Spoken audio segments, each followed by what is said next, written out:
And welcome to Hannity. This is a Fox News alert. Tonight we are tracking the primary results out of North Carolina and Texas. Jasmine Crockett now has a lead in the Senate Democratic primary. We're cheering for Jasmine Crockett. Anyway, but first, smoke continues to fill the sky over Tehran after a nonstop barrage from the U.S. and Israel and their jets. And with all of Iran's air defense systems now down and eliminated, the scale and intensity of these strikes has picked up in a major way. According to reports, the U.S. is now using B-1 and massive B-52 bombers, which deliver a massive, powerful blow. One senior admiral now reports that nearly 2,000 targets in Iran have been hit. 17 Iranian ships are now at the bottom of the sea, including one submarine. Meanwhile, as Iranian officials gathered to choose a successor, this is the greatest part of the story all day, for the now deceased, Ayatollah Ali Khamenei. An uninvited jet from Israel decimated the location while Iranian officials were counting the votes. In other words, the council that gathered to pick the next, quote, supreme leader were also wiped out, all of them. Now, just a historic and incredible show of superior military intelligence and might. But tonight, Iran continues to launch missiles and drones at civilian locations all across the Middle East in what is a desperate, dumb, counterproductive attempt to turn every Arab state in the region now against the United States. However, that would be backfiring spectacularly. Here with more, he's in Cyprus tonight, which has also been targeted by Iran. Our own Nate Foy is standing by.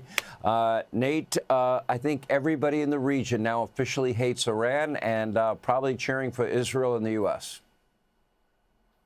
Oh, that's absolutely right, as they continue targeting their regional countries here, Sean. And tonight, Qatar's defense ministry says the largest U.S. airbase in the Middle East has been hit by an Iranian ballistic missile. This is the El Udeid airbase. Thankfully, nobody has been injured in that attack. Unfortunately, 6 U.S. service members have been killed so far in this campaign, and tonight the Pentagon announced the names of 4 of them. So take a look at your screen right here. Captain Cody Cork, 35 years old, of Winter Haven, Florida.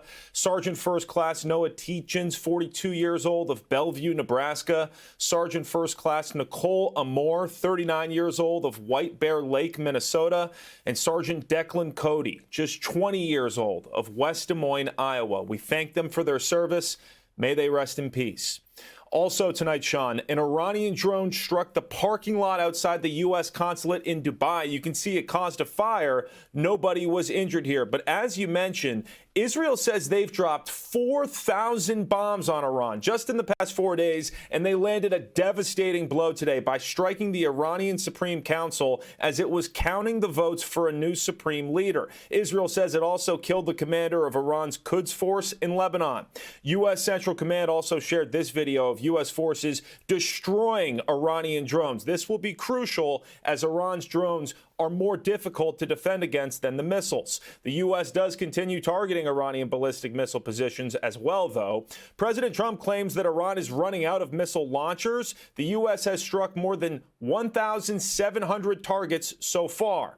But again, Iran just continues firing on its neighbors. These missile interceptions come from the UAE. Iran also targeted Saudi Arabia. They hit the U.S. Embassy in Riyadh today, twice in the city of Dhahran, where there's a U.S. consulate, and the Saudi State Oil Company is located. But speaking of attacks on oil infrastructure, or I guess their lack of an ability to do that, tonight U.S. Central Command said that there are 0 Iranian ships in the Strait of Hormuz, the Persian Gulf, or the Gulf of Oman, as their ability to target and attack U.S. positions continues to get decimated. Sean, we'll send it back to you. All right. Nate Foy in Cyprus tonight. Thank you. We are less than a week into Operation Epic Fury. Democrats, what is predictable and pathetic, are now looking for ways to politicize this military operation. Some now claim that the U.S. had no justification to strike Iran. These Democrats claim with a straight face there was no imminent danger from the rogue regime that says death to America. Now, today, Secretary of State Marco Rubio responded forcefully. Take a look. Let me explain to you guys this in simple English. Okay? Iran is run by lunatics, religious fanatic lunatics. They have an ambition to have nuclear weapons. They intend to develop those nuclear weapons behind a program of missiles and drones and terrorism that the world will not be able to touch them for fear of those things. And this is the weakest they've ever been.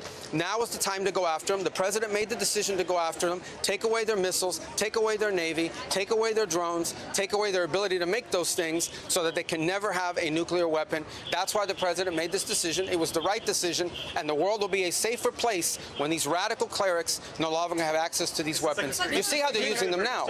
Imagine how they would use them a year from now if they had more of these.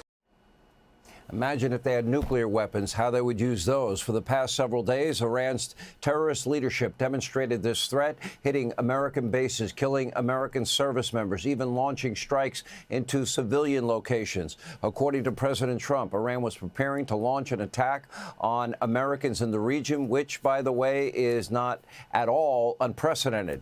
Iranian-backed terrorists murdered and maimed American soldiers in Iraq for years. They have launched multiple strikes against U.S. bases. They have routinely tried and in some cases succeeded in assassinating Americans, and numerous American citizens have been abducted by Iran. Now, to top it all off, according to the special envoy to the Middle East, Steve Witkoff, Iran's leaders believed it was their inalienable right to enrich uranium and build nuclear weapons. But blinded by politics, their hatred for President Trump, well, liberal, leftist, radical Democrats, they cannot bring themselves to see the writing on the wall. Here now with the full report from the White House tonight is Aisha Hasni is with us. Aisha. Sean, the president isn't just managing the strikes on Iran. He's also trying to manage single-handedly the global reaction to these strikes, especially when you consider what's happening with the energy markets. The president announcing today that the U.S. will ensure all ships that are trying to move through the Gulf right now, especially those having to do with energy, those will be insured by the U.S. And it comes as oil prices soar, with the president saying those prices are going to drop as soon as this conflict ends. Brand new Fox News polling today reveals Americans are split 50-50 on these strikes as of right now. Meanwhile, today, while meeting with the German chancellor, President Trump took another aim at another ally, threatening to stop all trade with Spain after it refused to allow U.S. troops to use its bases for those strikes. Trump also answering questions about who might lead the country next. He says the people he had in mind keep dying. And here's what he said about the exiled Crown Prince. Crown Prince Reza Pahlavi, is he an option at all in your mind? I guess he is. Some people like him, and we haven't been thinking about too much about that. It would seem to me that somebody from within maybe would be more appropriate. And Sean, this is really important to keep in mind. The Wall Street Journal is now reporting the president may be weighing calling on some militia groups that are inside Iran to come and help them topple this regime. Apparently, he called the Kurds, leaders of the Kurdish forces in Iraq this weekend, a group that boasts some thousands of experienced soldiers along the Iran-Iraq border. So something to watch there. Sean? All right, Ashin, thank you very much for that report. And we'll have much more on the Democratic Party's shameless hypocrisy, political grandstanding in their own words. Hey, Sean Hannity here. Hey, click here to subscribe to Fox News YouTube page and catch our hottest interviews and most compelling analysis. You will not get it anywhere else.